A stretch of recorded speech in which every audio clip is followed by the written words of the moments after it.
At my son's wedding, they thought it was funny to swap out my seat for a garbage can.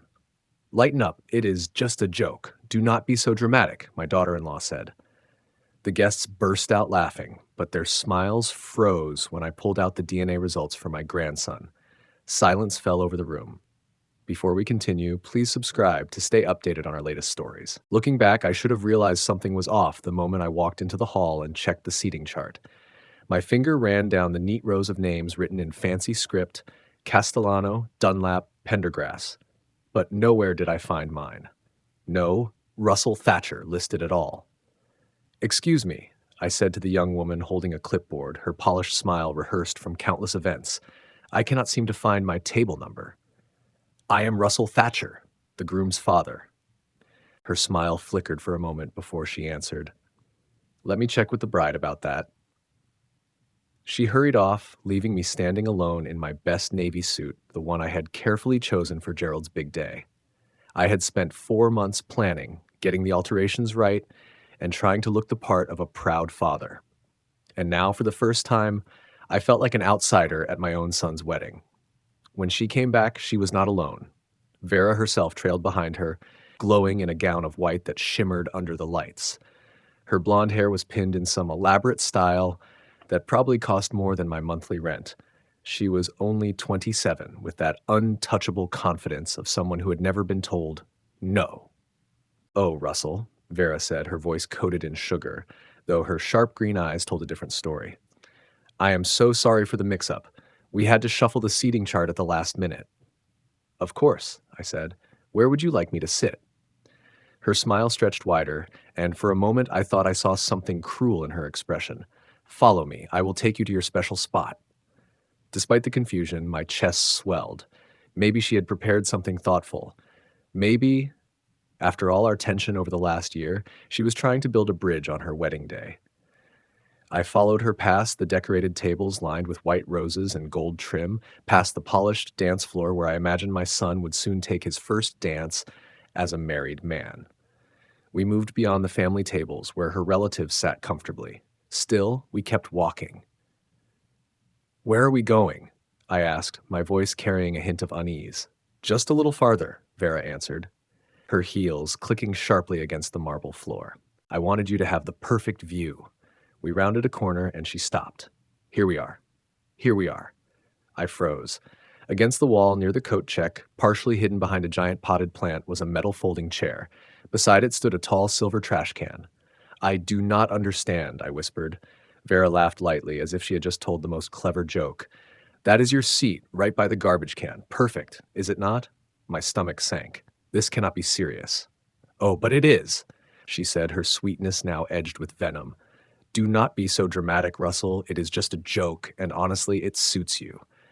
Heat rushed to my face, but underneath the shame came a darker realization. This was not a prank or an accident. This was deliberate. This was a message. "Vera, please," I said quietly. "It is your wedding day. Surely we can—" "We can what?" She cut me off, her mask slipping completely. "Pretend that you belong here. Pretend that you are wanted," and her words hit me like blows. I steadied myself by gripping the back of the chair. "Does Gerald know about this?" I asked. Her smile returned, smug and victorious. "Of course. He thinks it is hilarious. We both do. You should see your face right now." As if on cue, Gerald appeared from around the corner, striking in his black tuxedo.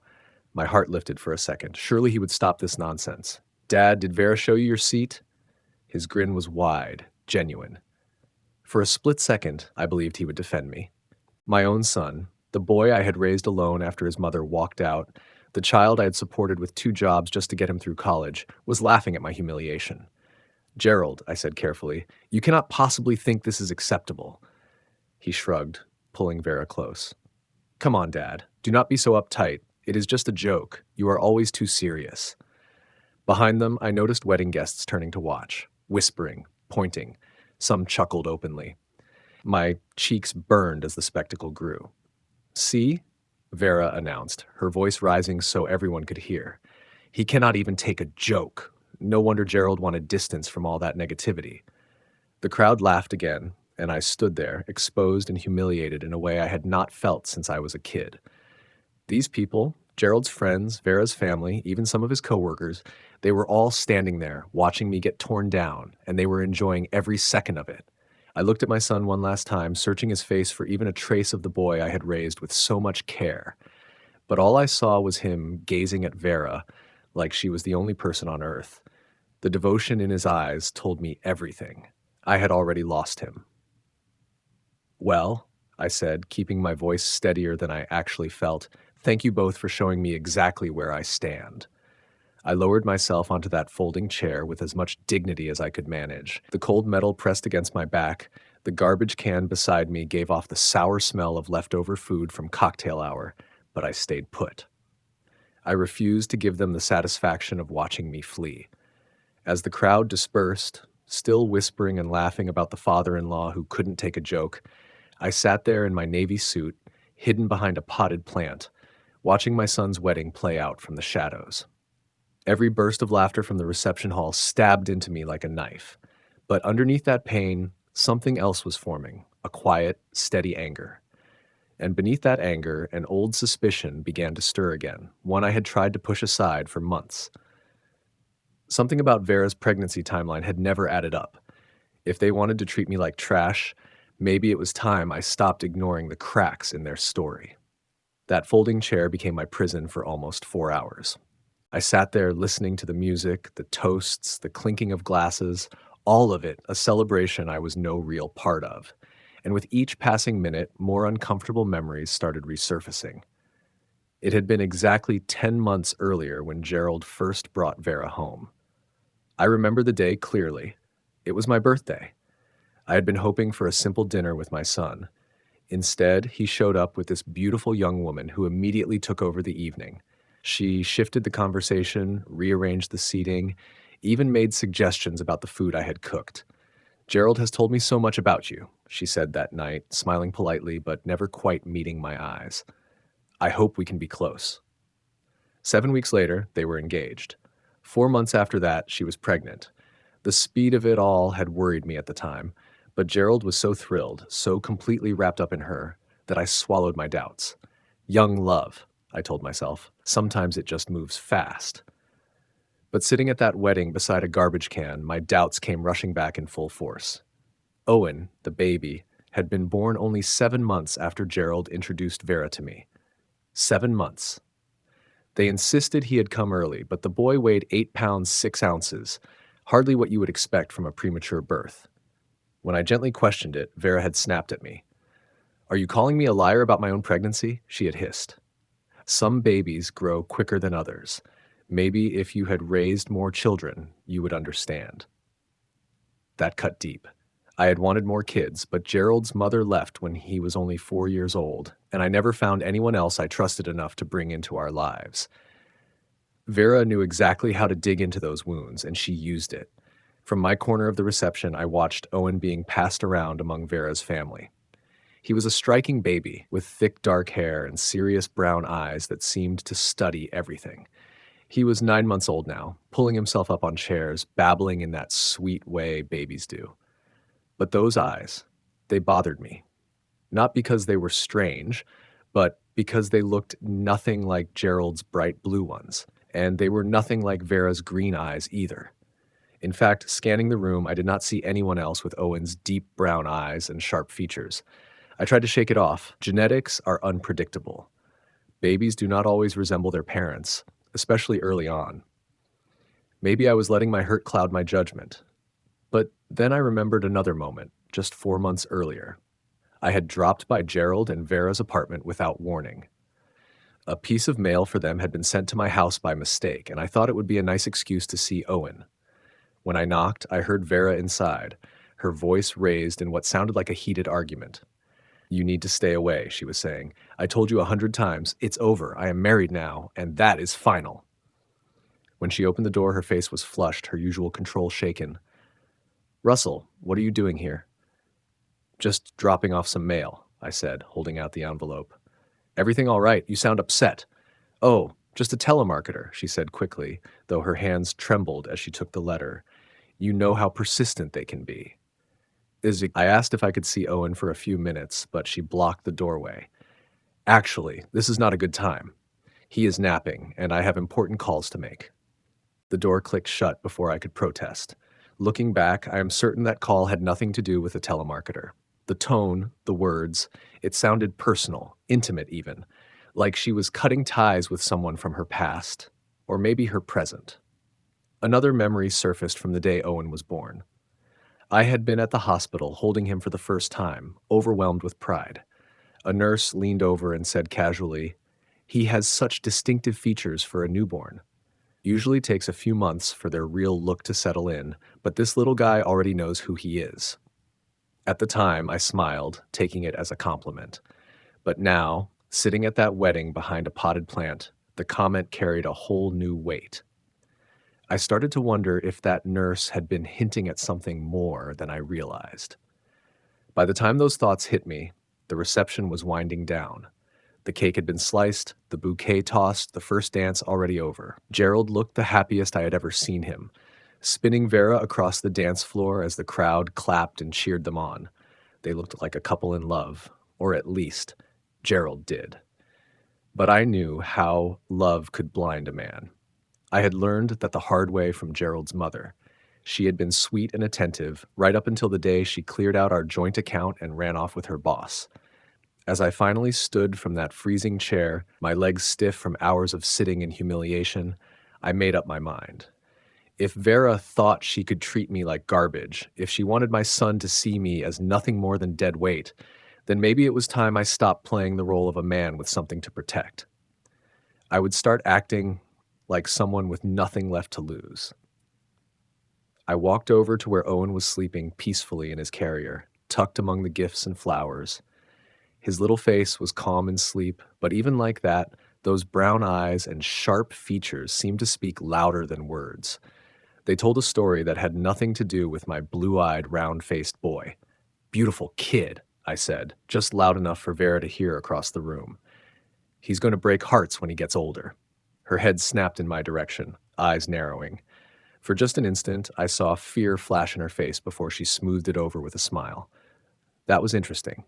I reached down, brushing my finger against Owen's tiny hand. Such a sweet, innocent child, caught in whatever mess the adults around him had built.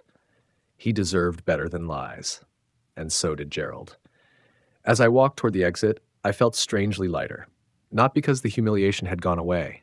It hadn't. I was still the man who got parked beside a garbage can at his own son's wedding. But now I had a purpose, something to channel all that anger and shame into. I was going to uncover the truth about Owen.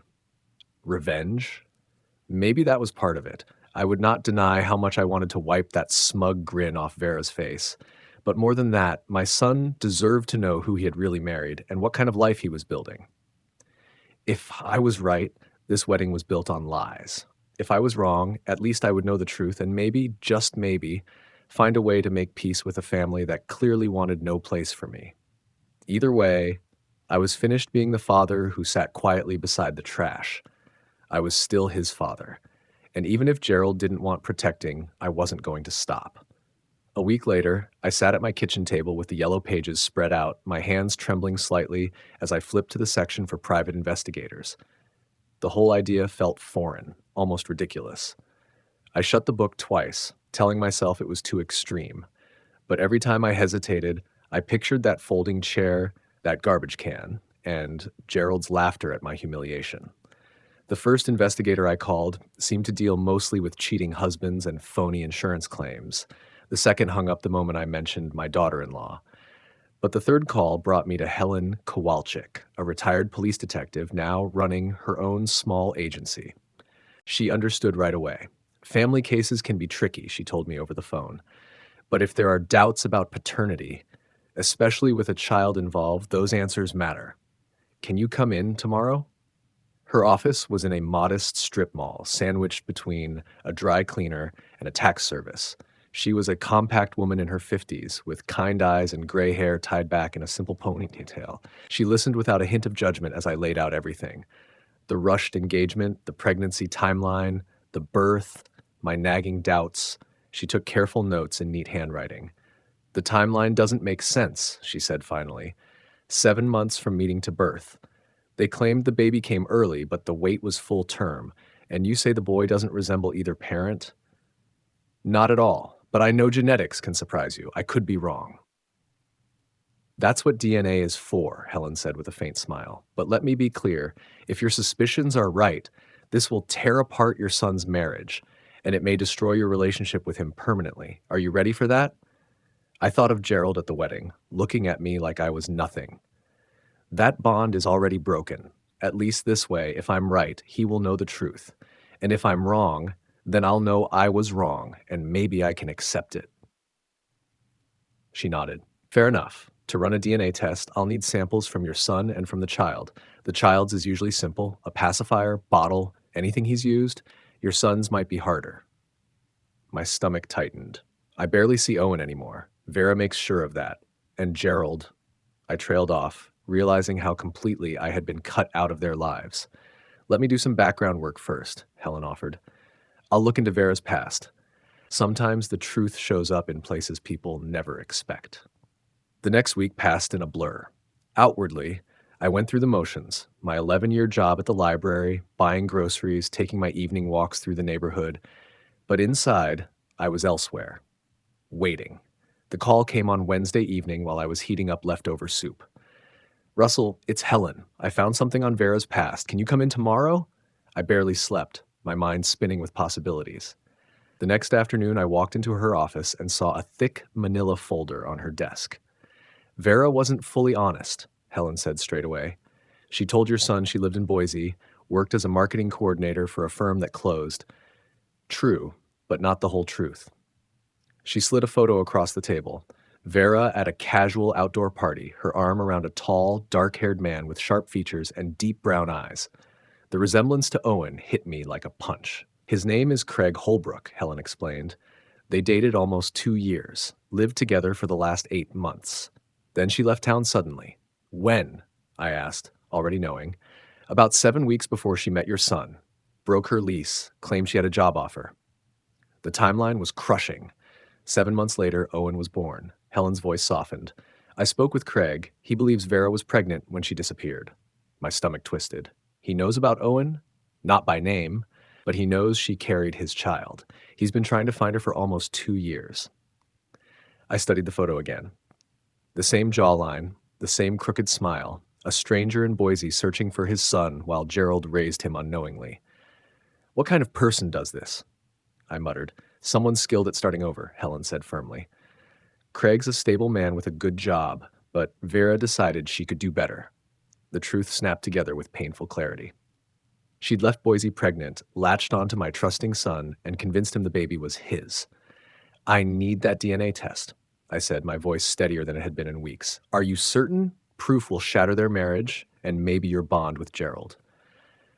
Our bond's already gone. At least he'll know the truth. And if I'm wrong, I'll accept it. Helen nodded. Then we must proceed carefully. If Vera senses anything, she could vanish with Owen. She's done it before. That afternoon, I drove past Gerald and Vera's apartment with a stuffed elephant in the seat beside me, hoping for a chance to see Owen.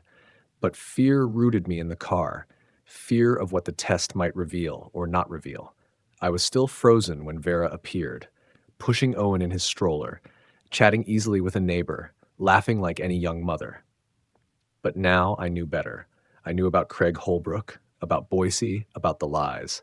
Watching her smile as Owen babbled, I felt a cold determination replace my shame. She was skilled at deception, but she'd made one mistake. She thought she could discard me. I started the car, already planning.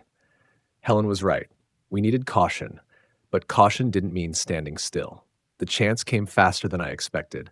Sunday afternoon, Gerald called. Dad, want to come for dinner tonight? Vera thought it would be nice. I gripped the phone tighter, suspicion flooding me. After the wedding humiliation, the idea that Vera wanted me at her table felt unreal. Are you sure that's what she wants? I asked Gerald. Of course. We've been talking and we feel bad about the wedding. The whole seating thing was supposed to be funny, but maybe it went too far. Maybe too far. Not cruel, not humiliating. Just maybe. But I swallowed my pride. This might be my only chance to get the DNA sample Helen needed. That's thoughtful, I said. What time? 6 o'clock. And Dad, could you bring those herb dinner rolls you used to make? The request was so normal, so much like the boy I'd raised, that for a moment I forgot about DNA tests and Craig Holbrook. Of course, son. I'll make them fresh. I spent the afternoon in my kitchen, kneading dough, trying to steady myself. Those rolls had been Gerald's favorite at birthdays and holidays. They took patience and care, my way of showing love when words weren't enough. As I shaped the rounds, I thought of Helen's instructions. Anything the baby's put in his mouth, pacifier, toy, spoon, just slip it into a plastic bag when no one's looking. It sounded simple, but the thought of deceiving my own family made my stomach twist. At 6 sharp, I stood at Gerald's door, basket of warm rolls in hand. Vera opened it with a polished smile that didn't quite touch her eyes. Russell, come in. Something smells amazing. The apartment was spotless, decorated in cool whites and grays, expensive but cold. Owen sat in his high chair, pounding a blue spoon against the tray while Vera fussed over dinner. Can I help? I asked. Keep Owen busy. He's been fussy all day. I approached my supposed grandson, struck again by how little he looked like either Gerald or Vera. Up close, the resemblance to Craig Holbrook was undeniable. Owen looked at me with those serious brown eyes and gave a drooly grin. My heart clenched. Hi there, buddy, I whispered, letting him grab my finger with surprising strength. He likes you, Gerald said from the doorway, grinning. Look at that smile. For a moment, I almost lost my nerve. Gerald was so happy. Owen was clearly loved. Did truth matter more than this peace? But then I thought of Craig, searching in Boise, like not knowing his son existed. I thought of Gerald pouring himself into a lie, and I thought of myself, humiliated at that wedding because I threatened Vera's fiction. The truth mattered. Dinner was surprisingly easy. Vera asked about my work, praised the roles, even joined in Gerald's stories about their honeymoon. She spoke of Owen's first birthday, a picnic in the park, family-friendly. That sounds wonderful, I said, watching Owen snatch the spoon Vera offered and shove it in his mouth. Perfect. Mind if I feed him? I asked. Vera hesitated, then handed me the spoon. Sure, he's actually getting good at it. For 15 minutes, I fed Owen while talking with Gerald. The baby smeared food everywhere, coating the spoon in drool and carrots. When he pushed the food away, I stood to wash it. I'll get that, Vera said quickly. It's fine, I replied, turning toward the sink. In one smooth motion, I rinsed the spoon, slipped it into the plastic bag inside my purse, and replaced it with a clean one from the dish rack. The swap took barely a minute. The rest of the evening blurred by photos of their honeymoon, holiday plans, Owen falling asleep against my shoulder. But all I could feel was the weight of that plastic bag in my purse. When I finally left, Vera walked me to the door while Gerald tidied the kitchen. Thank you for coming, she said. Her voice almost sounded sincere. I know things have been rough, but we're family. I want Owen to know his grandfather. His grandfather. The words hit like a punch. I kept my face steady. I want that too. She studied my face for a moment, and I worried she could somehow see through me, sense the secret I carried. Then she smiled again, gave me a stiff hug, and said, Drive safe, and thank you for the rolls. Gerald's been talking about them for weeks. The next morning, I met Helen at a lab across town. A cheerful technician named Blanche explained the process while carefully labeling the bag with Owen's spoon. We'll compare this with the alleged father's sample. Results take 5 to 7 business days, she said. And those results? I asked.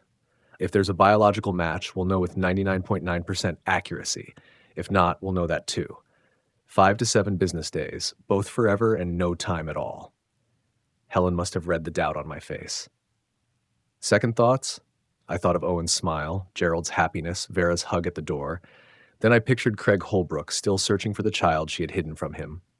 No, I said firmly. I need to know. The wait was agony. Every phone call made me jump. I went through my routine, but my mind was nowhere near the library or the grocery store. Finally, Thursday morning, Helen called. Russell, the results are in. Can you come to my office? My hands shook on the drive. Helen sat behind her desk, a manila envelope in front of her. Before I show you, know this. You did the right thing seeking the truth. I nodded, unable to speak. She opened the envelope, pulled out a single page. The test shows no biological relationship. Owen is not Gerald's child. Even though I expected it, hearing the words crushed me. I collapsed into a chair, my legs too weak to stand. You're absolutely certain? 99.9%. The lab ran it twice. Helen's tone was firm, but gentle. I'm sorry, Russell. The strange thing was, I felt relief. Not joy, not victory. Relief. For months, I doubted my own sanity. Now I knew. What happens now? I asked. That's your choice. You could confront Vera privately, tell Gerald directly, or, given how they've treated you, reveal it publicly at a time and place of your choosing. I thought of that folding chair, the garbage can, the laughter of strangers at my expense. I thought of Craig Holbrook, who had the right to know, and Gerald, living a lie bound to collapse. I need time, I said, but even as I spoke, I was already planning. Vera had picked the stage for my humiliation. Maybe it was time I chose the stage for hers. For 3 weeks, I carried the truth like a stone in my chest. Every word with Gerald felt fake, every smile forced. The chance I was waiting for came in the form of another invitation, this one directly from Vera. Her voice was bright when she called. Russell, I have a wonderful idea. What about a little celebration for Owen's first steps? He's so close to walking, and I'd love both families together when it happens. Both families. My grip tightened on the phone. She continued, My parents are coming down from Tacoma, my sister too. Perfect timing for everyone to meet. The irony was sharp. She wanted to showcase her perfect family with me playing the doting grandfather. She had no idea she'd just given me the perfect stage. That sounds lovely, I said evenly. What can I bring? Just yourself. Maybe those dinner rolls again? My parents loved hearing about them. Saturday came gray and damp, matching my mood. In my bag was a manila envelope with the DNA results, Helen's full report, the photo of Craig Holbrook, and his contact information. The apartment was already crowded when I arrived.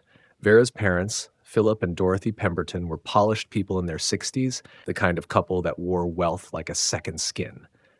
Dorothy's cashmere sweater alone probably cost more than I spend on groceries in a month, and Philip's watch caught the light every time he lifted his hand. Their daughter Eileen was like a younger copy of Vera, blonde, beautiful, self-assured. She was holding Owen, cooing at him while he tugged playfully at her earrings. You must be Russell, Dorothy said, giving me a smile that felt polite but appraising. We've heard so much about you. I wondered what stories they'd heard, considering Vera had sat me beside a trash can at the wedding. Still, I forced a pleasant smile. It's wonderful to meet you. Thank you for including me. Of course, Philip replied, though his handshake was firm and quick, more business than family. Family is family. If only he knew how ironic those words were about to become. For the first hour, I played my part. I laughed politely at Dorothy's tales of their luxury cruise, nodded at Philip's quips about retirement, and listened to Eileen's complaints about her marketing job. All the while, my eyes kept drifting back to Owen.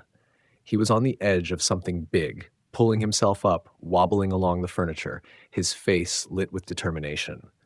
Gerald was the picture of the proud father, recording every move with his phone, cheering on the child he thought was his.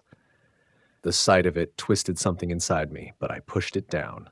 This moment had to come. Should we move to the living room? Vera suggested after lunch. More space for Owen to practice. We gathered there, everyone sitting on the carpet in a wide circle while Owen clung to the coffee table. The mood was warm, charged with expectation. Come on, buddy, Gerald said, crouching 6 feet away with his arms outstretched. Come to Daddy. The word Daddy hit me like a physical blow, but I stayed calm. Owen looked around at all the eager faces, then let go. He wobbled, swayed, took one shaky step, then another. He's doing it, Eileen squealed, clapping. The room erupted with cheers as Owen stumbled forward, 5 tiny steps before plopping down on his bottom, wide-eyed and proud. Gerald scooped him up, spinning him around while Owen giggled. His first steps, Vera said, tears sparkling. I wish we could freeze this moment forever. Actually, I said, rising slowly, this feels like the right time to share something with all of you. The room went quiet. Every eye turned to me. Vera's smile faltered, a flicker of unease passing through her face. What is it, Dad? Gerald asked, Owen still in his arms. I reached into my bag and pulled out the manila envelope, my hands steady. I've learned something recently, something the entire family needs to hear, especially you, Gerald. Vera's face drained of color. Russell, what are you doing? Telling the truth, I said flatly, something I should have done weeks ago. I unfolded the DNA results, holding up the page with the lab's letterhead so no one could mistake what it was. 3 weeks ago, I had a DNA test performed on Owen. The silence was suffocating. Gerald's expression shifted from confusion to disbelief to something that looked a lot like dawning comprehension. Dad, why would you? Because I suspected what these results now prove, I cut in. Owen is not your biological son. The reaction was instant. Dorothy gasped. Philip muttered under his breath. Eileen stared, stunned. But it was Vera I kept my eyes on. Her face crumpled, then hardened, then broke again as she realized her careful world was collapsing. That's impossible, she said, but her voice cracked. How dare you? The test shows zero biological relationship between Gerald and Owen, I said, cutting her off, which led me to dig deeper. I pulled out the photograph of Craig Holbrook and handed it to Gerald. His face went white as he stared at it, then looked at Owen, then back at the photo. Who is this? He whispered. His name is Craig Holbrook, a software engineer from Boise. He's been searching for Vera and his son for 2 years. Vera's voice returned, sharp and furious, the voice of someone trapped. You had no right, spying on my family, interfering in my marriage? Your marriage? I laughed, but there was no humor in it. A marriage built on lies? A family you created by deceiving my son about a child that isn't his? Stop, Gerald said quietly, still staring at the photo. Just, everybody stop. The room fell still again. Owen, unsettled by the tension, whimpered in Gerald's arms. My son looked down at him, studied his face, the dark eyes, the sharp jaw, features that belonged to someone else's bloodline. How long have you known? Gerald asked Vera, his voice raw. She opened her mouth, shut it, opened it again. Gerald, I can explain. How long? Gerald asked quietly. Vera's defiance crumbled. Her shoulders sagged and she whispered, Since before I met you, like I was already pregnant when I left Boise. Craig wanted to marry me, but I couldn't picture myself stuck in that life forever. Then I met you. You were successful, kind, and when you fell in love with me, I let you believe the baby was yours. Gerald's voice was flat, hollow. You were happy to let me believe that? You were so thrilled, Vera pleaded. You always said being a father was your dream, that Owen was the best thing that ever happened to you. I couldn't take that away. So you lied, Gerald said. His gaze dropped to Owen, reaching for his face with tiny hands. Does Craig know? Does he know he has a son? Vera said nothing. I answered for her. He suspected. My investigator spoke with him. He's been searching for you both. That set the room off. Dorothy demanded answers. Philip asked about legal fallout. Eileen just stared at her sister like she didn't recognize her. Through it all, Gerald sat in silence, holding Owen, staring into the wreckage of his life. Finally, he looked at me. You could have told me privately. Why do this here?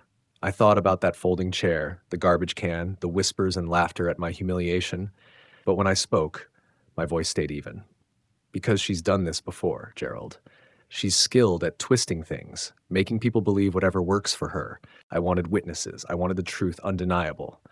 He nodded slowly, then handed Owen into my arms. I need some air. Gerald walked out onto the balcony. Vera spun toward me, her beautiful face contorted with fury and panic. You've destroyed everything. Are you happy now? You ruined my marriage, my family.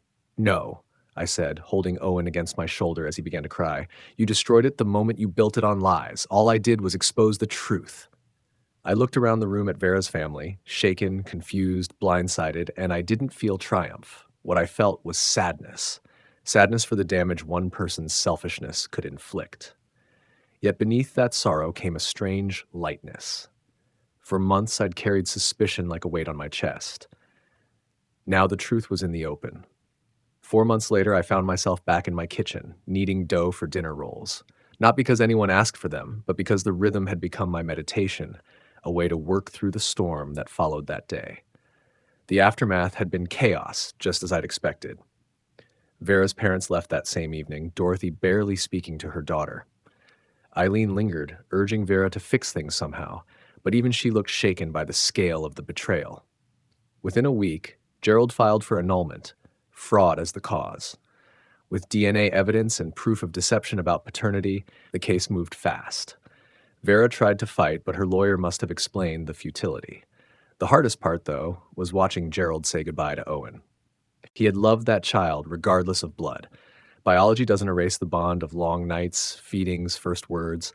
I keep thinking I should hate him, Gerald admitted to me during one of our new weekly dinners. He's proof of how completely I was fooled.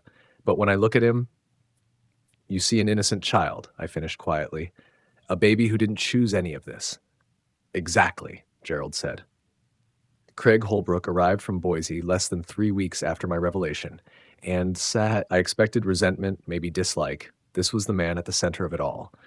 But he turned out exactly as Helen described, a decent man who had been searching for his lost child and the woman he once loved. His first meeting with Gerald was awkward, but civil. Two men, both victims of the same deception, trying to navigate the impossible. I need you to know, Craig said, looking Gerald in the eye, I didn't know she was pregnant when she left. If I had, I would have moved heaven and earth to find her. Gerald nodded stiffly. So what are your plans now? I want to be in my son's life, support him financially, emotionally, but I also respect that you've been raising him. I don't want to just rip him away. It was more grace than Vera had ever shown. Eventually, they worked out custody, complicated but fair. Craig took primary custody, relocating to our city to ease Owen's transition. Gerald would have regular visitation until Owen was old enough to understand. Then they'd revisit the arrangement. Vera fought bitterly, but she had no ground to stand on. Fraud, no stable income, a proven pattern of lies. Judges don't look kindly on that. The last I'd heard, Vera had moved back to Tacoma to live with her parents while the legal mess unfolded. Philip and Dorothy turned out to be far less forgiving than I'd expected from people who once seemed so protective. But tonight, none of that mattered. Tonight, Gerald was coming for dinner, our first real evening together in over a year. No Vera monitoring every word, no tension about whether I belonged in my own son's life, no tiptoeing around lies. The doorbell rang at 6 sharp. Gerald had always been punctual. Something smells amazing, he said as I opened the door, and for a moment he was just my boy again, the kid who never met a dinner roll he didn't love. They're almost ready, I said, stepping aside. How was your week? It felt so normal, the kind of question I'd longed to ask without intruding on his carefully walled-off life. Actually, pretty good, he said, sitting at his old spot at the table. I had lunch with Craig and Owen yesterday. I hesitated, pulling the rolls from the oven. It was still strange to picture Gerald spending time with the man who'd unknowingly replaced him. How's Owen? Good. Really good. Craig's great with him. Patient with me, too. He lets me be part of things, even though he doesn't have to. I set the basket of rolls down and sat opposite my son. That must be complicated. Gerald buttered a roll with the same careful precision he'd used as a boy. It is. Some mornings I still wake up thinking Owen needs me. Then I remember he's not. I'm not. He trailed off. You're not his father, I said gently, but for a year you were everything a father should be. That love wasn't wasted. It just shifted. He looked up, eyes so much like his father's. Is that what happened to you when Dad left? Did you just redirect your love?